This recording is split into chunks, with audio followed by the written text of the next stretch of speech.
संगत जी, गुरु जी ये कहते थे कि शब्द सुनो, बस समझने की कोई लोड़ नहीं है, क्योंकि समझ में वो अपने आप आए। उसके तीन कारण देखिए, गुरु जी कहते हैं कोई बात, उसका इतना डीप मीनिंग होता है जो समझते समझते हमें सालों साल क्या कई जीवन लग जाते हैं। हाँ जी। देखिए, गुरबानी जो शब्द बानी है उसमें उसके तीन अगर हम एस्पेक्ट देखें, सबसे पहला एस्पेक्ट कि बानी लिखी किसने है, वो गुरु ने लिखी, किसी गुरु ने लिखी है जिन्होंने रब को पा लिया, जो रब का स्वरूप बन के आए, रब के रिप्रेजेंटेटिव बन के आए या रब स्वयं आए। दूसरी बात, उसका म्यूजिक। जब गुरु ग्रंथ साहब आप देखते हैं, जब पढ़ते हैं, तो उसमें लिखा होता है प्रत्येक शब्द के आगे ये किस गुरु ने लिखा है और ये किस राग में गाया जाना चाहिए। ये राग जो है ना, ये एक ऐसी चीज हमें रब ने दी है कि वो उसका जो म्यूजिक स्टाइल है वो अंदर तक जाके फीड करता है, हमारी आत्मा तक पहुंचता है बिना किसी रुकावट के। हाँ जी। और तीसरी बात, उसको जो गाने वाले हैं वो दे आर वो एक तरह से सन्यासी होते हैं। वो केवल अपना जीवन इसी को गाने में, इसी को प्रैक्टिस करते करते करते करते इतने ऊंचे हो जाते हैं कि उनकी आवाज, वो राग और गुरु की वाणी, ये तीनों मिलकर हमें एक सुरूर, एक नशा में। गुरु जी के यहाँ जब जाके बैठते थे, अंकल आप तो विटनेस हैं, हमको कोई एफर्ट नहीं करना पड़ता था कि हम आंखें बंद करें या ध्यान लगाएं। आंखें खुली हो या बंद, आंखें खुली हैं तो गुरु जी के दर्शन कर रही हैं, आंखें बंद हैं तो ध्यान उस शब्द में। अमृत वर्षा होती थी जी, अमृत अमृत वर्ष। वर्षा, जी बिल्कुल अमृत वाणी चल रही, मतलब Amrit Vani in this sense, not the other Amrit Vani. जी जी जी जी, सो ये भी तो अमृत ही है, कानों के लिए अमृत है हाँ जी। जी, हाँ जी। कहा जाता है नॉर्मली कि हमें ब्लस शब्द ही चलाने चाहिए जो गुरु जी महाराज ने शॉर्टलिस्ट किए थे, प्लस जो गुरु जी महाराज ने ब्लस रागी शॉर्टलिस्ट किए थे उन्हीं के शब्द चलाने चाहिए। तो थोड़ा सा इस विषय पर प्रकाश डालें प्लीज। हाँ, ये तो बहुत जरूरी है अंकल, क्योंकि गुरुजी महाराज हम जब एम्ब्रास स्टेट में बैठे होते थे, एक शब्द को 4 बार लगवाते थे, 4 बार। और डीजे अंकल चेंज भी नहीं करते थे, गुरुजी के इशारे से ऑटोमेटिकली चेंज हो जाता था वो शब्द। हम तो खुद हैरान होते थे कि गुरुजी अपनी शक्ति से उसको चेंज कर देते थे, और वही शब्द 4 4 बार सुनवा देते थे। हम एक दूसरे को देखते थे कि ये क्या हो गया, अभी तो सुना था हमने। सो गुरुजी को सब पता है, और ब्लेस्ड जो रागी है, गुरुजी को सब पता होता था कि किस भाव से उसने वो शब्द को गाया है। करेक्ट। दिल की भावना से गाया है कि उसको सुनते ही हमारी आत्मा में आनंद आना शुरू हो जाता है। जब एक ही शब्द को कितने रागी ने गा लिया आजकल, पर हमें वो सुन के इतना आनंद ही नहीं आता, सच पूछो। लगता है कि ये ट्यून भी वैसी नहीं है, आवाज भी वैसी नहीं है, ना आनंद आ रहा है। सो ये तो बहुत जरूरी चीजें हैं। इसलिए तो गुरु जी ने गाइडलाइंस हमारी सेट करके दी, हमें कुछ करना करना ही ना पड़े। जो रास्ता सेट कर दी उसके ऊपर ही चले। और जब 2 घंटे का सत्संग है तो उसके अंदर तो ब्लड शब्द ही लगाने चाहिए जो गुरु जी ने चूज किए हुए हैं। गुरबानी लगाना सत्संग में बहुत जरूरी है, क्योंकि जो गुरबानी गुरु जी ने ब्लेस की हुई है वो हमारी असली दवाई है। जब भगवान ने ब्लेस कर दी गुरबानी, तो हम इतने भजन या गाने क्यों लगाते हैं सत्संग में? हम अपनी, गुरु जी कहते से मैं तो तोनू देन आया, तोनू लेना ही नहीं आया। तुसी ट्वीक करते रहते हो, अपना दिमाग लगाते हो। हम अपनी मर्जी सब अपना सत्संग कर रहे हैं आज, लेकिन जो सत्संग की मर्यादा है, अगर हम सचमुच दिल और जान से फॉलो करें गुरु जी का हुक्म, तो हमारी लाइफ चेंजिंग सिचुएशन हो जाती है। सबसे डिवाइन जो है शब्द प्रसाद है वो गुरु जी। तभी गुरु जी ने कभी प्रवचन नहीं दिया। गुरु जी कहते शब्द सुनो ना, गुरबाणी, संतों पीरों की वाणी, दिस इज सच्चा ग्रंथ on this earth. Shri Guru Granth साहब जी, इसमें इतने पीरों फकीरों की वाणियां हैं जिनको जिनको जिनके शब्द बने हैं, सारे सारे शब्द उसमें से बने, हर एक पार्ट में से शब्द जोड़ के बनाया गया, और ब्लेस्ड रागियों ने वो शब्द गाए हैं। सो गुरु जी बोलते थे शब्द सुनो बस, उसके बाद में तुम 2 घंटे के बाद में तुम कुछ भी लगा सकते हो। Gurbani, there is a lot, there's everything in Gurbani, and महाराज ने कहा है कि सारे ग्रंथ साहब सारी बानी ते मैं ही लिखी है। सो उसके लिए हम इस बात से हमारे लिए और मीनिंग है गुरबानी में कि तो महाराज के वर्ड्स हैं। जब हम इसे पढ़ते हैं या सुनते हैं तो महाराज ही हमसे कुछ कह रहे हैं और आंसर्स मिलते हैं। जैसे महाराज कहते थे ना, सुनो तो उन्हें सारे आंसर्स मिलेंगे, मिलते हैं, बड़े आंसर देते हैं महाराज। Gurbani, there is a lot, there is everything in Gurbani. And महाराज ने कहा है कि सारे ग्रंथ साहब सारी बानी ते मैं ही लिखी है। सो उसके लिए हम इस बात से हमारे लिए और मीनिंग है गुरबानी में कि तो महाराज के वर्ड्स हैं। जब हम इसे पढ़ते हैं या सुनते हैं तो महाराज ही हमसे कुछ कह रहे हैं और आंसर्स मिलते हैं। जैसे महाराज कहते थे ना, सुनो तो उन्हें सारे आंसर्स मिलेंगे, मिलते हैं, बड़े आंसर देते हैं महाराज। सबसे डिवाइन जो है शब्द प्रसाद है वो गुरु जी। तभी गुरु जी ने कभी प्रवचन नहीं दिया। गुरु जी कहते शब्द सुनो ना, गुरबाणी संतों पीरों की वाणी, दिस इज सच्चा ग्रंथ on this earth. Shri Guru Granth साहब जी, इसमें इतने पीरों फकीरों की बाणियां हैं जिनको जिनके शब्द बने हैं, सारे सारे शब्द उसमें से बने, हर एक पार्ट में से शब्द जोड़ के बनाया गया और ब्लेस्ड रागियों ने वो शब्द गाए हैं। सो गुरु जी बोलते थे शब्द सुनो बस, उसके बाद में तुम 2 घंटे के बाद में तुम कुछ भी लगा सकते हो। तो गुरु जी ने जो 3 माध्यम हमारे को बताए, 3 या 4 जो भी कह लें, सबसे पहले गुरबाणी का श्रवण करें।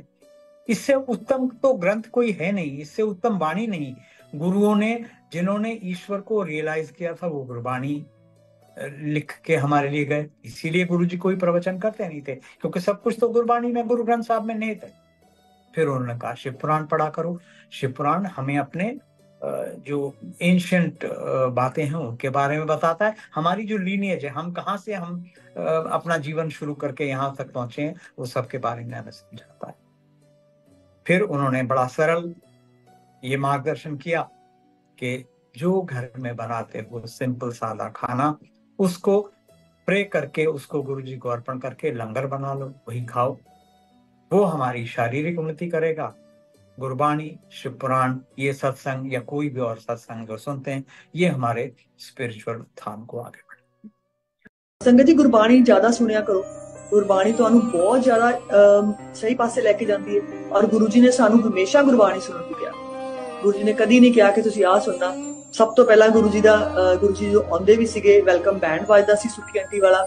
ਉਸ ਤੋਂ ਬਾਅਦ ਸ਼ਬਦ ਕੀਰਤਨ ਹੁੰਦਾ ਸੀਗਾ। ਸ਼ਬਦ ਕੀਰਤਨ ਦੇ ਦੌਰਾਨ ਸਾਨੂੰ ਗੁਰੂ ਜੀ ਪ੍ਰਸ਼ਾਦ ਦਿੰਦੇ ਸੀਗੇ। ਉਸ ਤੋਂ ਬਾਅਦ ਜਦੋਂ ਲੰਗਰ ਪ੍ਰਸ਼ਾਦ ਹੁੰਦਾ ਸੀ ਤਾਂ ਗੁਰੂ ਜੀ ਉਹ ਵੀ ਲਾ ਦਿੰਦੇ ਸੀ, ਗਾਣੇ ਵੀ ਲਾ ਦਿੰਦੇ ਸੀਗੇ। ਠੀਕ ਹੈ। ਉਸ ਤੋਂ ਬਾਅਦ ਇੱਕ ਸ਼ਬਦ ਦਾ ਇੱਕ ਟਰੈਕ ਹੁੰਦਾ ਸੀਗਾ। ਇੱਕ ਟਰੈਕ ਰੱਖੋ ਕਿ ਹਾਂ ਅਸੀਂ 1 ਘੰਟੇ ਇੱਕ ਸ਼ਬਦ ਗੁਰਬਾਣੀ ਸੁਣਨੀ, ਕਿਉਂਕਿ ਸੰਗਤ ਜੀ ਜਦੋਂ ਆਪਾਂ ਗੁਰਬਾਣੀ ਸੁਣਦੇ ਆ ਨਾ ਤੇ ਗੁਰਬਾਣੀ ਕਹਿੰਦੇ ਬੋਲਦੀ ਹੈ, ਸਾਨੂੰ ਉਹਨੂੰ ਸਮਝਣ ਦੀ ਲੋੜ ਵੀ ਨਹੀਂ ਪੈਂਦੀ। ਬਹੁਤ ਸਾਰੀ ਸੰਗਤ ਹੈ ਜਿਹੜੇ ਜਿਨ੍ਹਾਂ ਨੂੰ ਪਤਾ ਵੀ ਨਹੀਂ ਕਿ ਗੁਰਬਾਣੀ ਸ਼ਬਦ ਕਿੰਨੇ ਕਿਹੜੇ ਪਾਤਸ਼ਾਹੀ ਨੇ ਲਿਖੇ ਆ ਜਾਂ ਕੀ ਉਹ ਕਹਿ ਰਿਹਾ, ਪਰ ਸੰਗਤ ਜੀ ਜਦੋਂ ਉਹ ਸੁਣਨ ਲੱਗਦੇ ਆ, ਹੌਲੀ ਹੌਲੀ ਉਹਨਾਂ ਨੂੰ ਅਹਿਸਾਸ ਹੁੰਦਾ ਕਿ ਸਾਡੇ ਲਈ ਕੁਝ ਕਹਿ ਰਿਹਾ, ਕਿਉਂਕਿ ਗੁਰਬਾਣੀ 'ਚ ਇੰਨਾ ਜ਼ਿਆਦਾ ਗੁਰੂ ਜੀ ਨੇ ਹਮੇਸ਼ਾ ਗੁਰਬਾਣੀ ਸੁਣਨ ਨੂੰ ਕਿਹਾ ਔਰ ਹਮੇਸ਼ਾ ਗੁਰੂ ਜੀ ਨੇ ਗੁਰਬਾਣੀ ਨਾਲ ਜੋੜਿਆ। ਔਰ ਕਿਉਂ ਨਹੀਂ ਗੁਰੂ ਜੀ ਨੇ ਉਸ ਵੇਲੇ ਉਹ ਭਜਨ ਲਾਣੇ ਸ਼ੁਰੂ ਕੀਤੇ ਸੀਗੇ? ਕੀ ਗੱਲ ਉਦੋਂ ਭਜਨ ਨਹੀਂ ਪਾਉਂਦੇ ਸੀਗੇ ਜਾਂ ਉਦੋਂ ਕੋਈ ਸੌਂਗਸ ਨਹੀਂ ਪਾਉਂਦੇ ਸੀਗੇ? ਇੱਕ ਮਰਿਆਦਾ ਸੈੱਟ ਕੀਤੀ ਸੀ ਗੁਰੂ ਜੀ ਨੇ ਕਿ ਹਾਂ ਇੰਨਾ ਟਾਈਮ ਸ਼ਬਦ ਗੁਰਬਾਣੀ ਚੱਲੇਗੀ, ਉਸ ਤੋਂ ਬਾਅਦ ਫਿਰ ਜਦੋਂ ਲੰਗਰ ਪ੍ਰਸ਼ਾਦ ਹੋਊਗਾ ਉਸ ਤੋਂ ਬਾਅਦ ਜਾ ਕੇ ਸੌਂਗ ਲੱਗਦੇ ਹੁੰਦੇ ਸੀ। ਕਿਉਂਕਿ ਅਸੀਂ ਦੇਖਿਆ ਕਿਉਂਕਿ ਉਸ ਟਾਈਮ ਤੇ ਪਿਨ ਡ੍ਰੌਪ ਸਾਇਲੈਂਸ ਹੁੰਦਾ ਸੀਗਾ ਔਰ ਕਿਸੇ ਨੂੰ ਕਿਸੇ ਦੇ ਨਾਲ ਕੋਈ ਇੰਟਰੈਕਸ਼ਨ ਨਹੀਂ ਹੁੰਦਾ ਸੀਗਾ, ਸਾਰੇ ਉਸ ਵੇਲੇ ਬੈਠੇ ਸੀ।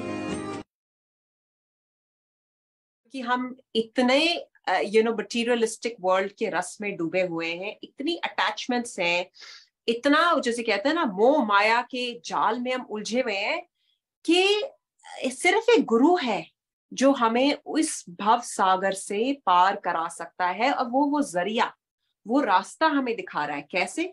सत्संग के थ्रू, शब्द के थ्रू, शिव पुराण के पढ़ने के through. And yes, he never said कि ये समझो, कभी नहीं गुरुजी ने बोला। ही ऑलवेज सेड कि ये करना तो शुरू करो, ये सुनो तो सही। जो शब्द भी हम गुरुजी के दरबार में सुनते हैं, गुरुजी ने कुछ सिलेक्टेड शब्द को खास ब्लेस किया था। आज we have moved away from those, क्योंकि नए नए गाने आ रहे हैं और सबको एंटरटेनमेंट चाहिए। And I get all of that, even Guruji got all of that, right? जब वो पंजाबी गाने अपने दरबार में चलाते थे, anything that Guruji did, was not for him. It was always for his संगत, क्योंकि गुरुजी अपनी संगत से असीम प्यार करते थे कि मेरी संगत को क्या समझ आएगा, मेरी संगत को क्या अच्छा लगेगा, मेरी संगत किससे रेजोनेट करेगी, और उसी तरीके से गुरुजी would mold his interactions with each one of us based on our level, and that level was only known to him. हमारी एडमिशन भी हुई है कि नहीं हुई है, हम किंडरगार्टन में है कि पोस्ट ग्रेजुएशन कर रहे हैं, ये गुरुजी कहते थे ये महापुरुषों का सीक्रेट है और हमें उससे कोई लेना देना होना भी नहीं चाहिए। बार कहते थे यहाँ पर आप सिर्फ मेरे लिए आते हो, यहाँ पर no socialization, no business deals, no बातें करना और एनीथिंग। एक बार संगत चल रही थी, 2 आंटियां लगातार बात कर रही थी अपने, उनमें से एक थी पुरानी संगत, एक पहली बार आई थी। गुरुजी ने एक बार उस पुरानी संगत की तरफ देखा भी, उसे जेंटल हिंट दिया कि देखो तुम ये ठीक नहीं कर रही हो, पर वो बातें करते रहे। जब लंगर खत्म हुआ और वो नई वाली आंटी चली गई, ये पुरानी वाली आंटी गुरुजी को कहती है, गुरुजी उस आंटी को बहुत प्रॉब्लम्स, बहुत तकलीफें थी, वो मुझे सुना रही थी, अब मैं कैसे नहीं सुनती। गुरुजी कहते हैं अगर वो तकलीफें तुम्हें सुनाने के बदले वो शब्द सुनती, उसकी सारी तकलीफें वहीं दूर हो जानी थी। ये है शब्द की इंपॉर्टेंस। आप सिर्फ गुरुजी से कनेक्शन कीजिए, उन पे थोड़ी श्रद्धा रखिए, उनको प्यार कीजिए, उनसे कनेक्शन कीजिए। कनेक्शन का मतलब हर बात में आप उनको याद कीजिए। गए थे कहीं पे तो उन्होंने ये भजन सुना था, सदगुरु मैं तेरी पता, ठीक है, और फिर उन्होंने रोमा आंटी को बोला कि ये वाला मेरे लिए सीडी या कैसेट जो भी है अरेंज कर, मैंने ए बड़ा पसंद आया। तो फिर रोमा आंटी भी थे वहां पे जहाँ पे ये इस पर्टिकुलर संगत ने ये प्ले किया था। तो फिर गुरुजी ने आई थिंक एम्पायर स्टेट में ऑफ टाइम ऑन टाइम दोनों टाइम ये कई दफा प्ले किया। तो मैंने डीजे अंकल को बोला अच्छा अब तो भजन सुनने शुरू हो गए हैं गुरुजी। कहते नहीं वो कहते सी थोड़े टाइम वास्ते सुने, उन कहते छड़ परे और साढ़े कीर्तन ही चंगे ने, इसनू छड्डो, भजन नू छड्डो। तो यही सानू समझ आई है कि असली तो कीर्तन है, ते ये जो ट्रेंड चल रही है भजन दी, उसके बाद कीर्तन ही वापस आएंगे क्योंकि वो गुरु जी की चॉइस है। संगत एक नदी बह रही है, उसमें तो अनलिमिटेड जल है, पर कोई उसमें से एक लोटा भर के ले आता है, कोई बाल्टी भर के ले आता है, कोई उसमें गोता लगाता है। आप कितना ले पाते हैं डिपेंड्स ऑन यू। उसके लिए मैं आपको कुछ बातें बताता हूँ। पहली बात, जब भी कहीं सत्संग होता है प्लीज आप टाइम से आइए। अगर सत्संग का टाइम 7 बजे है तो गुरुजी तो आके अपने सिंहासन पे 7 बजे विराजमान हो जाते हैं। अगर हम उसके लेट आए, माफ कीजिए, ये ठीक नहीं लगता और हम अपनी ब्लेसिंग्स गवा रहे हैं। दूसरा, आप जब यहां आते हैं जो हो रहा है पूरी कंसंट्रेशन उस पे कीजिए। अगर शब्द चल रहे हैं तो वो शब्द सुनिए, कोई सत्संग कर रहा है तो वो सुनिए। आप अपना गुरुजी से कनेक्शन लगाइए। गुरुजी बार बार कहते थे यहां पर आप सिर्फ मेरे लिए आते हो, यहां पर no socialization, no business deals, no बातें करना और एनीथिंग। एक बार संगत चल रही थी, 2 आंटियां लगातार बात कर रही थी अपने, उनमें से एक थी पुरानी संगत, एक पहली बार आई थी। गुरुजी ने एक बार उस पुरानी संगत की तरफ देखा भी, उसे जेंटल हिंट दिया कि देखो तुम ये ठीक नहीं कर रही हो, पर वो बातें करते रहे। जब लंगर खत्म हुआ और वो नई वाली आंटी चली गई, ये पुरानी वाली आंटी गुरुजी को कहती है, गुरुजी उस आंटी को बहुत प्रॉब्लम्स, बहुत तकलीफें थी, वो मुझे सुना रही थी, अब मैं कैसे नहीं सुनती। गुरुजी कहते हैं अगर वो तकलीफें तुम्हें सुनाने के बदले वो शब्द सुनती, उसकी सारी तकलीफें वहीं दूर हो जानी थी। ये है शब्द की इंपॉर्टेंस।